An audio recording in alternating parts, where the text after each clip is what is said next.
आज तक स्टोरीज के मुअज़्ज़ज़ नाज़रीन अस्सलाम वालेकुम। मुअज़्ज़ज़ नाज़रीन इकराम, इससे पहले आप इस कहानी की 79 एक साथ सुन चुके हैं। अब किस्त 80 मुलाहिज़ा फरमाएं।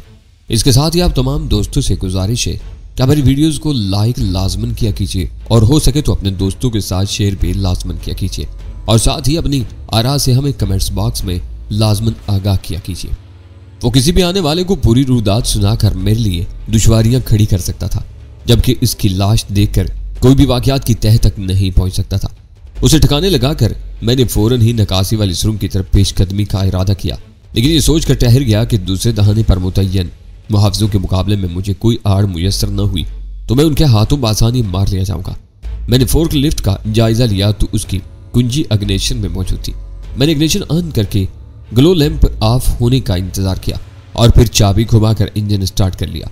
फोर्क लीवर की मदद से तहखाने के फर्श पर टिके हुए फोर्क्स को ऊपर उठाकर मैंने इंजन फॉरवर्ड गियर में डाला और फोर्क लिफ्ट को निकासी की सुरंग में लेता चला गया, जो बतदरीज ढलान की सूरत में कदरे बुलंद होती जा रही थी। उस तरफ बढ़ने से कबल मैंने सुरंग में रोशनी के स्विच दानिस्ता ऑन नहीं किए थे, बस फोर्क लिफ्ट के हेड लैंप से काम लेता रहा था ताकि मैं तारीकी में रहकर खुद को मुहाफ़िज़ों की नजरों से महफूज रख सकूं। हेडलैम्प की रोशनी में बंद दीवार सामने आते ही मैंने फोर्क लिफ्ट को रोक दिया और हैंड ब्रेक लगाकर हेडलैम्प की रोशनी में रास्ता पैदा करने वाला मैकेनिज्म तलाश करने लगा, जिस मकाम पर बरकी स्विच की सूरत में बगली दीवार में नस्ब था। नकासी के उस मकाम पर सुरंग की चौड़ाई और ऊंचाई इतनी समट गई थी कि ट्रक एहतियात के बगैर गुजार लेना मुहाल नजर आता था। स्विच ऑन करते ही वो दीवार पहलू में सिरकने के बजाय नीचे धंसने लगी। ये बंदोबस्त गालिबन इसलिए रखा गया था कि सामने से निकासी के रास्ते का साइज मुख्तसर तरीन रखा जा सके। मैंने वहीं रुके रहने के बजाय फुर्ती से पलटकर फोर्क लिफ्ट में अपनी नशिस्त संभाल ली। फिर यूं ही दीवार धंसती हुई नीचे आई। मैंने धाने के सामने एक शख्स को स्टेन गन संभालते देखा। हुलिये से वो देहाती और मफलूकुल हाल नजर आ रहा था ताकि उस इलाके में मुकामी रूप में होने के बायस गैर मुतल्लिका लोगों की निगाहों से बचा रहे। कौन है? उसने वहीं से ऊंची आवाज में सवाल किया था। उसके लहजे से जाहिर हो रहा था कि वह सूरत हाल में किसी गैर मुतवक्का तब्दीली का अंदाजा नहीं लगा सका था, और लगाता भी कैसे जबकि दाखिले के अकलौते रास्ते पर वह खुद निगरान था। दीवार पूरी तरह नीचे बैठने से कबल ही मैंने फोर्क लिफ्ट को आगे बढ़ाया और हद फासिल पर अचानक रोककर बाहर खड़े हुए मुसल्लह मुहाफ़िज़ों पर पिस्तौल से फायर कर दिया। वो मेरी रेंज में था और मेरा निशाना बेखता था। गोली उसके बाएं पहलू में पवस्त हुई थी और वह स्टेन गन फेंक कर दोनों हाथों से अपना सीना दबाए चीखता हुआ नीचे ढेर हो गया था। मैंने फौरन ही फोर्क लिफ्ट को आगे बढ़ा दिया और रास्ता ज़हन में रखते हुए हेड लैंप गुल कर दिए ताकि उसका कोई साथी फायर और चीख सुनकर कहीं से नमूदार हो तो उसे भी संभलने से पहले ढेर कर सकूं। और हुआ भी ऐसा ही। सुरंग के धाने से कदरे दाहिनी तरफ एक झोंपड़ी में से एक शख्स गालिबन नींद और बदहवासी के आलम में दूसरे स्टेन गन लिए बरामद हुआ था। पहले शिकार के मुकाबले में वो मुझसे ज्यादा नजदीक था। मैंने पहले फायर पर उसे लड़खड़ा कर संभाला लेते देखकर फौरन दूसरा फायर झोंक मारा और इस बार वो भी ढेर हो गया। मैं फोर्क लिफ्ट का इंजन बंद करके नीचे आ गया और वहीं ठहर कर मजीद किसी रद्द-ए-अमल का इंतजार करने लगा। मुख्तसर से मुद्दत में यके बाद दीगरे 3 दुश्मनों को मौत के घाट उतार देने के बाद मुझ पर दरिंदगी तारी हो चली थी और सारी वहशियाना जबिल्लतें पूरी तरह बेतार हो चुकी थी। दूसरे आदमी की हलाकत के बाद जंगलात के दरमियान घिरे हुए उस तारीख वीराने में दोबारा सन्नाटा छा गया, जिसका सीना झींगड़ों का शोर मजरू कर रहा था। मैंने फौरी तौर पर झोपड़ी का रुख किया, जहां 2 स्लीपिंग बैग्स के अलावा बहुत मुख्तसर सा सामान मौजूद था। फटे पुराने कपड़ों की ढेर के नीचे मुझे दूसरा स्विच बोर्ड मिल गया। मैंने उसका लीवर दबाया तो दीवार एक बार फिर ऊपर उठने लगी। उसे यूं ही छोड़कर मैं टीन के एक खस्ताहाल संदूक की तरफ मुतवज्जा हो गया, जिसमें खुराक के डिब्बों और दूसरी जरूरियात के साथ एक वाकी टाकी भी मौजूद था। मैंने वो इंस्ट्रूमेंट अपनी तहवील में ले लिया। वापस पलटा तो सुरंग का दहाना गायब हो चुका था। उस हिस्से को मिट्टी और पत्थरों के भराव से एक कुदरती टीले की सूरत दे दी गई थी, जिस पर किसी सुरंग का गुमान होना मुहाल था। अलबत्ता धंसने और उभरने वाली दीवार का बैरूनी हिस्सा नामवार मटियाले रंग का होने के बावजूद मुश्तबा नजर आ रहा था, जिसकी हिफाजत के लिए वहां 2 मुहाफ़िज़ मौजूद थे। सुरंग से आगे कच्ची जमीन पर किसी किस्म के ट्रैफिक की अलामात नहीं थी। गालिबन दोनों मुहाफ़िज़ ऐसे निशानात को मिटाने के जिम्मेदार थे। दोनों खून आलूद लाशें स्टेन गन्नों समेत फोर्क में लाद कर मैंने सुरंग का रास्ता पैदा किया और फोर्क लिफ्ट को अंदर ले जाकर अंदरूनी स्विच से दीवार को फिर उसकी जगह लौटा दिया। मैंने पूरी कोशिश की थी कि हालात को इस कदर उलझा दिया जाए कि कोई उधर आ भी निकले तो आसानी से कोई नतीजा अखज़ न कर सके और मुझे अगली रात तक किसी दुश्वारी का सामना न करना पड़े। लेकिन वो सब मेरी तदबीरें थीं, जबकि मुकद्दर में कुछ और ही लिखा हुआ था। मैं सुरंग के पुख्ता और ढलवान फर्श पर एहतियात से फोर्क लिफ्ट ड्राइव करता हुआ तहखाने में पहुंचा और इंजन बंद करके फोर्क्स आहिस्तगी के साथ फर्श पर टिका दिए ताकि दोनों लाशों को उतारने में आसानी हो। फिर मैं अपनी शिस्त से उतरकर आगे बढ़ा ही था कि ललकारती हुई आवाज ने मेरी रगों में खून मुंजमद कर दिया और मेरे दोनों हाथ मशीनी अंदाज में ऊपर उठते चले गए।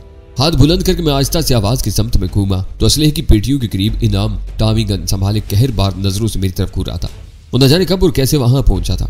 मुझे खौफ बस यही था कि इस वक्त हम बारूद के भारी जखीरे के पास मौजूद थे और अगर वो मेरी किसी भी हरकत पर भड़क कर फायरिंग शुरू कर देता तो भटकी हुई गोलियां उस तहखाने को बारूदी धमाके में बल्कि जहन्नम में तब्दील कर सकती थी। गोलियां न चलाना, मैंने उसकी आंखों में देखते हुए गहरी संजीदगी के साथ कहा। इन पेटियों में असलहा और बारूद के भारी जखायर मौजूद हैं। एक गोली भी बारूद के किसी क्रेट में घुस गई तो हमारी राख का भी पता नहीं चल सकेगा। राख? वो इस्तिज़ाइया अंदाज में घुराया। तुम्हारी तो अब रूह का भी सुराग नहीं मिल सकेगा। वो कहां और कैसे गायब होगी? मुझे पहले ही शुबा हो गया था कि तुम्हारे अज़ाइम नेक नहीं है। हमारी हमदर्दी की आड़ में तुम अपने मजमूम मकासद हासिल करना चाहते हो और तुम्हारी यहाँ मौजूदगी ने मेरी शुबहात की तायद कर दी है। लार्ज कॉटेज में मैं तफरीह के लिए नहीं आया हूँ। मैंने बराह रास्त उसकी आंखों में देखते हुए सर्द और खुश्क लहजा में कहा। डिसूजा ने यहाँ गड़बड़ का अंदाजा लगाकर तहकीकात के लिए मुझे तलब किया था, लेकिन उसी के साथ ऊपर वालों ने भी मुझे एक मिशन सौंपा था। मुझे ये देखना था कि अंदर की गड़बड़ नंबर 3 और उसके राजों पर किस हद तक असरअंदाज हुई है। तुम्हारी यहाँ मौजूदगी जाहिर कर रही है कि तुमने हदायत और यहाँ के ज़ाब्तों की धज्जियां उड़ा दी हैं और अमला लाइट्स कॉटेज के हर गोशे में तुम्हारी रसाई है। ये सरकशी और नाफरमानी नाकाबिले मुआफी है। मैं तुम्हें हुक्म देता हूँ कि हथियार फेंक कर खुद को मेरे हवाले कर दो। जैसा भर के लिए उसके चेहरे पर बेइत्मीनानी के आसार नजर आए। फिर वो बोला तो उसकी आवाज़ दुरुस्त थी, लेकिन अल्फाज से जाहिर हो रहा था कि वो मुदाफत की कोशिश कर रहा था। मैं यहाँ पहली बार आया हूँ। मुझे तो खुला हुआ रास्ता देखकर हैरत हुई थी और मैं मुतात अंदाज में बढ़ता चला। मैंने किसी हुक्म और हदायत की खिलाफ वर्जी नहीं की। तुम अव्वल दर्जे के मकार और झूठे हो। मुझे हैरत है कि तुम जैसी काली भेड़ डिसूजा और दूसरों की आंखों में धूल झोंकने में कैसे कामयाब होगी। मैं तलख अंदाज में हंस पड़ा। तुम एतराफ जुर्म कर रहे हो। इनाम, सरकश और बागी वही कहलाते हैं जो खुद को अपने ऊपर वालों से ज़हीन और बरतर समझते हैं, फिर तयशुदा ज़ाब्तों से हटकर अपनी राह अलग बनाने लगते हैं। बकवास मत करो। वो इस्तरारी लहजा में घुरा। मैं महसूस कर रहा था कि मेरी संगीन गुफ्तगू उसके असाब पर असरअंदाज हो रही थी और मेरे बारे में उसके शुबहात कमजोर पड़ने लगे थे, लेकिन वो आसानी से हार मानने वालों में से नहीं था। मुझे शुरू ही से तुम्हारी असलियत पर शुबा था। तुम न जाने किन लोगों के अलाकार बने हुए और हमारे और डिसूजा के दरमियान इख्तलाफात की खलीज बढ़ाकर क्या मकासद हासिल करना चाहते हो। मैं तुम्हें मुजरिम समझ रहा हूँ और तुम मुझे। मैंने पहलू बदलते हुए पुरस्कून लेकिन तहक्कुम अमेज लहजे में कहा। लिहाजा हम अपना फैसला आपस में नहीं कर सकते।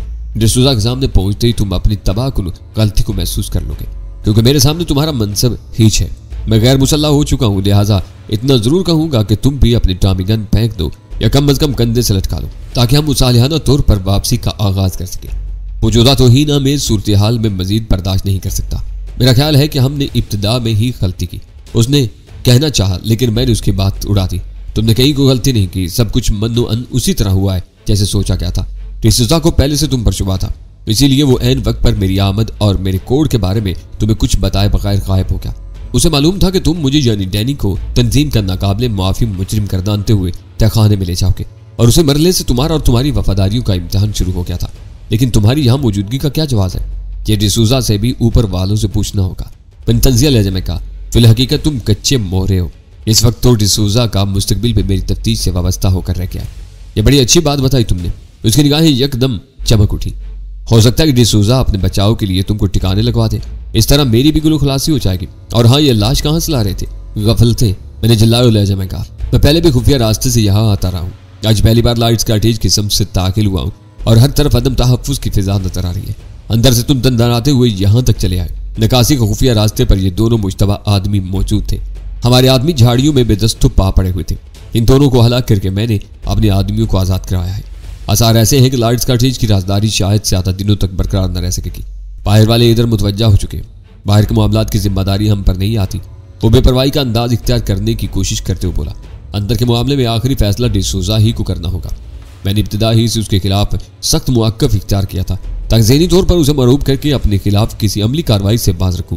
उसकी गुफ्तगू से जाहिर हो रहा था कि मेरे खिलाफ वो अपनी तमाम तर कोशिश के बावजूद कोई मुस्तहकम राय कायम नहीं कर सका था और अब उसने अपनी जुबान से एतराफ़ कर लिया था कि आखिरी फैसला बहरहाल डिसूजा ही को करना था, जिसका मतलब तो वो फौरी तौर पर मुझे ठिकाने लगाने का इरादा नहीं रखता था।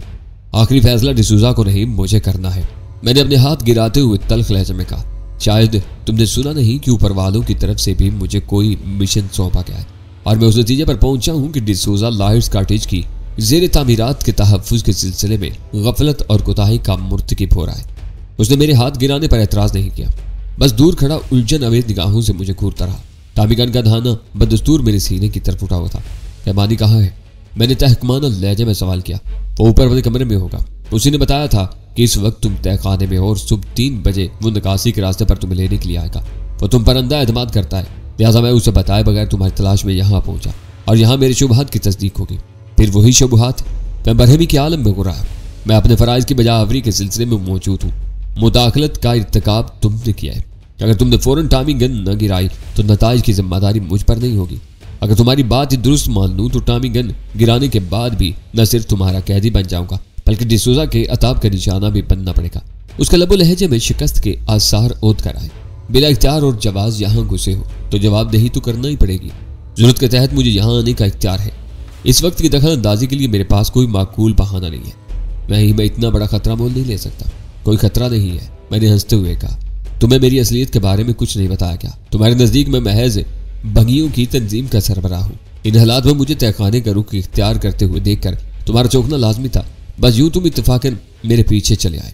उसके पुज़मुर्दा चेहरे पर उम्मीद की लहर दौड़ गई। लेकिन उस कहानी के तस्लीम किए जाने का इंसार तुम्हारे बयान पर होगा।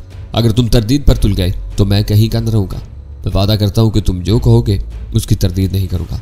और मैंने इस वक्त जो कुछ कहा वो पूरे खलूस के साथ कहा था। इनाम कोई पारसा या फरिश्ता नहीं था। उसके दीगर जराइम की फहरिस्त जितनी भी तवील रही हो, उसे कताए नजर वो कम अज कम 2 आदमियों को लाइट्स काटेज के सब्जाजारों पर बजात खुद जहरीले सांपों से डसवा कर हला कर चुका था। और एक बार बिसात पर गालिब आने के बाद मेरा उस खूनी को मुआफ करने का कोई इरादा नहीं था। अपने 3 हरीफों को खत्म करने के बाद इस वक्त मेरे दिमाग पर खून सवार हो चुका था और मैं जानता था कि एक बार मेरे नाम में आने के बाद वो इस काबिल ही न रह सकेगा कि डिसूजा या किसी दूसरे को अपनी कहानी सुना सके। ये वादा है तुम्हारा? उसने झिझकते हुए सवाल किया। वादा? मैंने उसकी तरफ हाथ बढ़ाते हुए कहा। उसने टॉमी गन बाएं हाथ में संभाली। उसका दहाना छत की तरफ हो गया और टाइगर को हरकत में लाने वाला दाहिना मुसाफे के लिए हाथ आगे बढ़ाया। मैंने उसका हाथ अपनी मजबूत गिरफ्त में लेकर पूरी कुव्वत से उसे अपनी तरफ खींच लिया। बुखलाहट में टॉमी गन उसके हाथ से निकल गई और यूं ही उसका चेहरा मेरे करीब आया। मैंने वहशियाना अंदाज में उसकी नाक पर टक्कर रसीद की। सिर जमीन गुजरगाहों में उसकी करीब चीख की बाज़गश देर तक गूंजती रही और मैंने उसे दूसरी आवाज निकालने का मौका दिए बगैर पूरी कुव्वत के साथ उसकी गर्दन दबोच ली। जिस्मानी तौर पर वो मुझसे कहीं बरतर था, लेकिन मेरा सोचा समझा वार उसके लिए गैर मुतवक्का था। लिहाजा जितनी देर में वो मेरे भयानक अज़ाइम का अंदाजा लगा था, मैं उसे पुख्ता फर्श पर गिराकर उसके सीने पर सवार हो चुका था। पहले उसकी आंखें हर से फैली थी, फिर उनमें मौत की दहशत उतर आई। मेरे नीचे उसका वजूद पूरी शिद्दत के साथ तड़प रहा था, लेकिन उसके नरखरे पर मेरी उंगलियों की गिरफ्त जरा भी कमजोर न हुई। आखिरकार उसकी आंखें उबल कर अपने हलकों से बाहर आ गई। चंद सानियों बाद जब दम घुटने के बायस उसका बदन तड़प तड़प कर बेजान हो गया तो मैं उसके सीने पर से उतर गया। सब कुछ कर गुजरने के बाद ये सोचकर मेरा दिमाग घूम गया कि कलील से मुद्दत में मैं 4 इंसानों को मौत के घाट उतार चुका था। यह ख्याल आते ही यक बयक मेरे असाब पर थकान तारी हो गई और मैं वहीं असलहे से भरी हुई एक चौबी पेटी पर बैठ गया। इसराई तौर पर सिगरेट सुलगाते हुए मुझे याद आया कि मैं इस वक्त बारूद के ढेर पर बैठा हुआ था। लिहाजा मैंने एहतियात के साथ यह असलाई बुझाकर दोबारा माचिस में रख ली। सिगरेट के गहरे कश लेते हुए मैं ये सोचने पर मजबूर हो गया कि अपनी तेज कार्रवाइयों की बिना पर मैं खुद को एक मुश्किल सूरत हाल से 2-4 कर बैठा था। गो वीरा लाइट से मेरा समझौता हो चुका था और समझौते की जमानत के तौर पर वीरा ने गजाला को यरगमाल बनाया हुआ था, लेकिन वो एक खुफिया समझौता था और लाइट्स काटेज में मेरी हैसियत तंजीम के एक मातूब कारिंदे से ज्यादा नहीं थी। यह और बात थी कि मेरे लाइट्स काटेज पहुंचते ही हालात ने कुछ ऐसा रुख इख्तियार किया था कि इनाम और रहमानी मुझे अपने एतमाद में लेने पर मजबूर हो गए थे। फिर डिसूजा ने भी मुझे बाहर से आया हुआ एक जिम्मेदार लेकिन मातूब कारिंदा समझते हुए अंदाजा लगा लिया कि उस इमारत में किसी से कोई वाबस्तगी न होने के बायस मैं गैर जानिबदार आदमी हूँ। लिहाजा उसने सांपों के डसने से हलाक होने वालों के मामलात की तफ्तीश भी मेरे से लगा दी और मुझे बैक वक्त 2 रुखी पॉलिसी इख्तियार करने का मौका मिल गया। ये मेरी उस पॉलिसी की कामयाबी की इंतहा थी कि मैं उस वक्त नंबर 3 के नीचे असलिहा के उस खुफिया गोदाम में मौजूद था जिसके वजूद से शायद डिसूजा भी लाइल्म था, लेकिन उस खेल का अंजाम खुद मुझे भी मालूम नहीं था। नंबर 3 के ममनू हिस्से में जो वाहिद सफेद फार्म मुकीम था उसे मैंने हलाक कर दिया था। उसके कमरे में मौजूद मवासलाती आलात तबाह कर दिए थे। अगर मुकर्रर वक्त पर वो खुद किसी से रजू न करता या बाहर से राब्ता कायम करने की कोशिश करने वालों को कामयाबी न होती तो सफेद फार्म की सलामती के बारे में तशवीश पैदा होना लाजमी थी। फिर जो कोई भी सूरत हाल का जायजा लेने के लिए खुफिया रास्ते से तहखाने में दाखिल होने के लिए पहुंचता तो उसे पता चलता कि सुरंग के दहाने की हिफाजत पर मामूर अफराद भी लापता है। उस किस्म की कोई सूरत हाल पैदा होती ही मेरे लिए नाकाबिल तसव्वुर दुश्वारियों का आगाज हो सकता था। अगर इनाम आखिरी लम्हात पर ड्रामाई अंदाज में दखल अंदाज न होता तो मेरे लिए सूरत हाल इतनी कठिन न होती। दोनों निगहबानों की लाशें बाहर खुली फिजा से अंदर ले आने के बाद कोई भी आने वाला यही राय कायम करता कि किसी ने खुफिया रास्ते पर मामूर मुहाफिजों को जेर करके अंदर दखल अंदाजी की और सबको हलाक करके फरार हो गया। लेकिन इनाम की लाश की मौजूदगी में उस वारदात का ताल्लुक लॉयड्स कॉटेज से जाहिर होता था, जो मेरे लिए तशवीश का बायस था। मेरे लिए वक्त बहुत अहम था। उस वक्त रात का 1:30 बज रहा था और मुझे अगली रात 9 बजे कॉन्टिनेंटल में वीरा से मिलना था। अगर उन दरमियानी 19.5 घंटों में हालात जूं के तूं बरकरार रखे जाते तो मेरी मुहिम काबिल रिश्क कामयाबी से हमकिनार हो सकती थी। मैं वीरा को अपनी मालूमात से आगाह करके लॉयड्स कॉटेज से गुलखलासी हासिल कर सकता था। पहले मेरा इरादा था कि वीरा को तहखाने में उस कमरे के मुहल्लिवकू से आगाह कर दूं जहां जिमी लॉयड की तस्वीर पोशीदा थी, लेकिन वो एक बार तस्वीर खुद देख लेने के बाद मेरी जरूरत से बेनियाज हो सकती थी, जबकि मैं उसके साथ रहकर अपने हाथों से जिमी लॉयड को कैफरे किरदार तक पहुंचाना चाहता था। शायद आम हालात में मैं किसी दूसरे को ऐसी सूरत हाल का हल फौरी तौर पर तजवीज़ कर देता, लेकिन उस वक्त ज़ाती तौर पर इन वाक़यात में मुलव्विस होने के बाद मैं फिक्र और तशवीश में मुबतला था। फिर सिगरेट खत्म होने पर तजवीज़ ज़हन में आई तो मैं बेख्तियार मुस्कुरा कर रह गया। इनाम की लाश को उस वसी और इस तहखाने में छुपाना कोई मसला ही नहीं था। उसे असले से भरे हुए 24 क्रेट्स के अंबार के पीछे फेंका जा सकता था या वहां से सिरे से गायब करके टार्चर सेल वाले हिस्से में किसी कोठरी में ठोंसा जा सकता था। लेकिन मैंने उनसे भी बेहतर ख्याल को अमली जामा पहनाने का फैसला कर लिया। लॉयड्स कॉटेज में नंबर 3 ममनू इलाके में शामिल था, मगर वहां भी कुछ पुरस्कार लोगों की रसाई थी जो हमारे से तहखाने तक हर जगह रसाई रखते थे। अलबत्ता जिमी लॉयड की तस्वीर वाला कमरा उन लोगों की दस्ते से भी महफूज था और इनाम को गला घोंट कर खत्म करने के बाद उसकी लाश साफ सुथरी थी। लिहाजा मैंने फौरी तौर पर उसके बेजान बदन को अपने कंधे पर लाद दिया और सीढ़ियां तय करने लगा। जिमी लॉयड की तस्वीर वाला कमरा उस कदर महफूज था कि मैं चारों लाशों को वहीं बंद कर सकता था, लेकिन बकिया 3 लाशें खून में लथड़ी हुई थी, जिसकी वजह से मेरा लिबास भी दागदार हो सकता था। ज्यादा वक्त गुजरने के बायस उनके बदन भी अकड़ चुके थे। ऊपर पहुंचकर मैंने किसी दुश्वारी के बगैर इनाम की लाश को उस गर्दलूद असले खाने में मकफिल कर दिया। फिर नीचे वापस पहुंचकर फोर्क लिफ्ट के फोर्क्स पर लदी हुई बैरूनी मुहाफिजों की दोनों लाशें फज पर उतारकर उनका असलहा एक तरफ छुपा दिया।